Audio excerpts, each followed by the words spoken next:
എനിക്ക് ഭയങ്കര ജോലി തിരക്കാണ്. എൻ്റെ ജോലിയിൽ ഞാൻ ഭയങ്കര ബിസിയാണ്.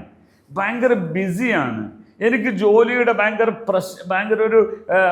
പ്രശ്നമുണ്ട്. ഇങ്ങനെ പലതും ഒക്കെ പറയണം. അതെങ്ങനെയാണ് പറയുക? ആദ്യമായി ജോലി തിരക്ക് എന്നുള്ള ബിസി, ഇംഗ്ലീഷിലെ ബിസി എന്നുള്ള വേർഡാണ് സാധാരണ ഉപയോഗിക്കുക. മേ ബഹുത് ബിസി മേ ഹോ. പക്ഷെ ഇവിടെ നിങ്ങൾ ഹിന്ദി സംസാര ഭാഷ, സാഹിത്യ ഇന്ത്യയിൽ വ്യവസ്ഥ എന്ന് പറയും. मैं बहुत व्यवस्थ है. നിങ്ങൾ പറയില്ലേ, आप जिस व्यक्ति को कॉल कर रहे हैं वो अभी व्यवस्थ है. വ്യവസ്ഥ പറഞ്ഞാൽ ബിസി എന്നർത്ഥത്തിന്. അയാൾ ഇപ്പോൾ ബിസിയിലാണ്. അപ്പോൾ വ്യവസ്ഥ, പക്ഷെ അതൊരു ലിറ്ററേച്ചർ ഹിന്ദിയാണ്. സംസാര ഭാഷയിൽ വ്യവസ്ഥ എന്ന് പറയാറില്ല. അവിടെ ബിസി എന്ന ഇംഗ്ലീഷ് വാക്കാണ്. അതല്ലെങ്കിൽ മസ്റൂഫ് എന്ന് പറയും. ये मसरूफ़ है, बहुत मसरूफ़ है. मैं ये आप है ना हिंदी भाषा सीखने के लिए इस बारे में आप मसरूफ़ होना चाहिए, बिजी होना चाहिए. मसरूफ़ എന്ന് പറയും. ഓക്കെ, മസ്റൂഫ് ആവണം. ഇപ്പോൾ പറയാണ് हमारा काम में हम काम में बहुत बिजी हैं, सांस लेने को भी वक्त नहीं है. सांस અને ശ്വാസ ഏക്കാൻ കൂടി എനിക്ക് സമയമില്ല. मैं अपना काम में बहुत बिजी. എൻ്റെ ജോലി ഞാൻ ഭയങ്കര തിരക്കാണ്.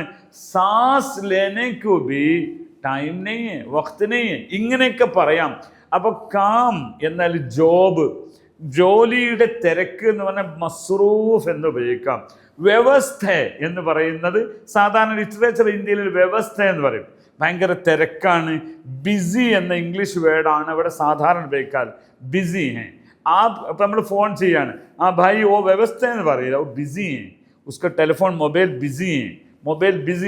അപ്പം നമ്മളൊരു വർക്കിൽ നമ്മൾ കൂടുതൽ ശ്രദ്ധാലുവായി അതിൽ തന്നെ വല്ലാതെ തിരക്ക് പിടിക്കുകയാണെങ്കിൽ മസ്റൂഫ് എന്ന് പറയും. അതൊരു ഉറുദു വേർഡാണ്, പക്ഷെ അത് സാധാരണക്കാരായ ഹിന്ദിക്കാർ എപ്പോഴും ഉപയോഗിക്കുന്നുണ്ട് മസ്റൂഫ്.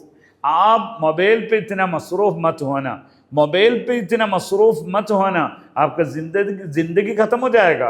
ശരിയല്ലേ? आपका जिंदगी खत्म हो जाएगा.